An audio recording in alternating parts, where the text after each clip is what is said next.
This film tells you exactly what it is right from the beginning. You know exactly what you're getting. This is like Snakes on a Plane for this generation. um, I'm John Sark from MacMovieGuy.com, your favorite blind film critic, and this is Cocaine Bear. It's available on Peacock right now with audio description. And in case you're wondering, what is this film about? This title is so mysterious.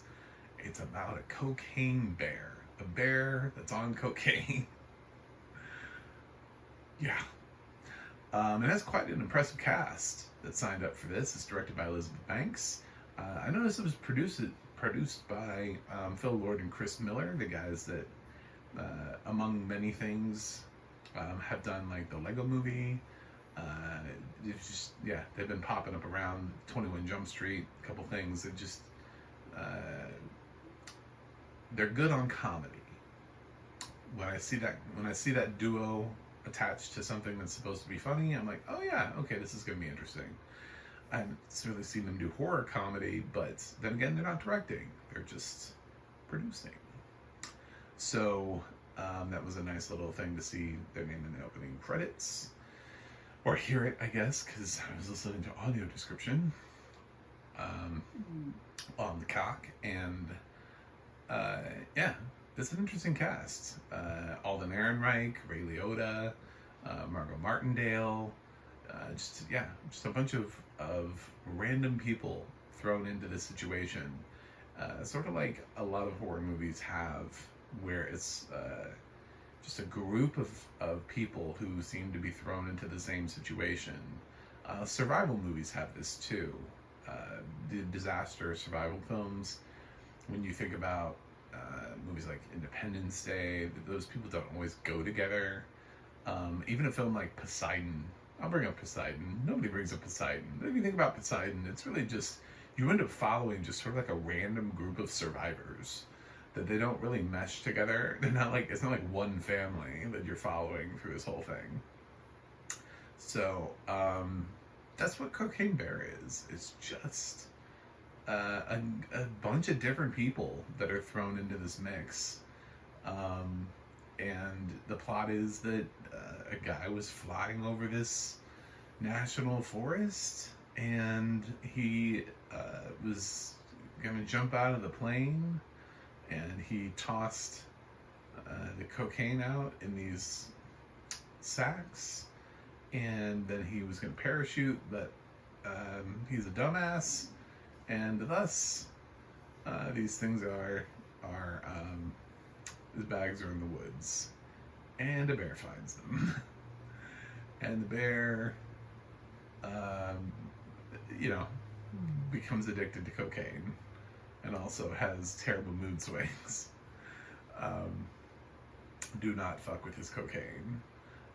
There's some fun little parts in this film that are thrown to people like Jesse Tyler Ferguson being in this. But for the most part, it's just introducing a wide group of people, and you kind of just go, okay, so who do I want to see survive this film? And I asked myself that question like early on as I was meeting people, and I didn't quite get the people that I wanted to see survive. It didn't really happen. It's not really a spoiler because there's a lot of people in here and people are going to die, so you're just going to have to choose for yourself who you want to see survive. And there were people that I didn't care about that lived. And I was like, why didn't that person live? Like, what? So, yeah, it's a very weird sort of grouping of situations. It's bloody and gory, but not in a way where I was like, oh my god. One person definitely had the worst death in the film, and it sounded just absolutely. It wasn't even fully bear related, and I was like, oh wow, that's an inventive way to go. Thanks Elizabeth Banks. Yeah. There's one where I was just like, oh, especially for a character I was hoping would survive. But yeah, it's a bear. It's a bear and cocaine, just like there were snakes on a plane. I don't know what I don't know how else to say to this. I shouldn't need to really review this. It's like, bam, that's what that is. You're not really coming here for great character development. You're not really coming here to know, like, oh, is the acting good? I mean, I guess fine. I mean, if you're coming to Cocaine Bear for acting, I don't know. I don't know what to tell you. It's got a good cast. You know, it's got a cast that's better than it deserves. I guess a small spoiler would be to say that it's very weird watching Ray Liotta in a situation where he might die. I didn't feel very comfortable with that. It put me sort of in this, like, I'd really love for Ray Liotta to not die in what might be his final film. Just cause he already is. You know, I didn't get a lot of fun out of that. Like, it wasn't fun for me. It was kind of like it really just kind of made me uncomfortable. So I know people are gonna have different feelings about that. Like, oh, it's just a movie. What, are you never gonna go back and watch any of his other films where he dies?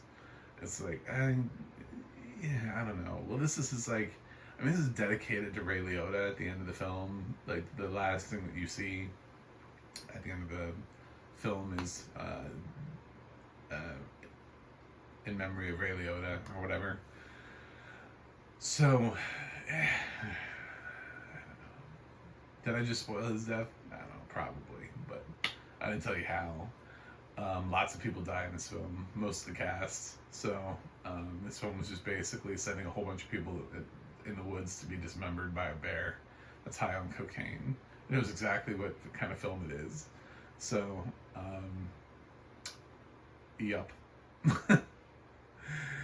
I don't know. It was fun. It wasn't like hilarious. I had about as much fun with this as I did with Snakes on a Plane. Snakes on a Plane knew exactly also what it was trying to do and what it wanted to be. But Snakes on a Plane gave you a clear lead actor star in Samuel L. Jackson, who was there absolutely for the fun. He knew what kind of movie he was doing, and he was going to be the anchor for the film. And his personality really sent up the film. This one doesn't really have that. This film sort of has an ensemble. I wouldn't say there's one character that is more of the lead than the others, because each group, each little collection of people has a different reason for being in the woods, and they're all trying to accomplish something different and survive in a different, even in a different section of the forest. It's like we're checking in on different little groups of people doing different things. So there isn't really that one person that brings them all together that says, I'm going to get you out of this situation. And so that's where the films differ. But obviously the closest comparison here is Snakes on a Plane. And I think Snakes on a Plane just was a little bit more fun because it had that one central character that was like, listen, you know, I kind of wanted there to be like Grizzly Man, you know what I'm saying? Like this guy who was like, I know bears. This is what I do. I'm a bear man. Come with me if you want to live. That character doesn't exist. So, if anything, that character is Margot Martindale, probably the most, makes the most impact in the I'm gonna survive this film, you know, I deserve to survive this area. So that's Cocaine Bear. You can watch it on Peacock. The audio description is fine. I didn't necessarily feel like the gore was lingered on. I felt like it kept, you know, this is a horror comedy, and I felt like it kept it more like a comedy horror. If that makes sense. You know, it didn't like linger on gore. It didn't try to like over exaggerate, like the dripping intestines of anybody or anything like that. It was just kind of like, oh, that person's dismembered. Oh, that person's dead and hanging upside down, bleeding. Oh, that's a leg. You know, just certain things. It was just, oh, the bear attacks his face. But how? Like, does he have a face? I don't know. It was just sometimes where I was like, I feel like this probably went a little bit further than that, but maybe it didn't. Maybe this film has kind of tame gore to it. Okay. But yeah, there was one death in the film that I would not consider to be tame. So I threw that one out the window. So yeah, it's fine.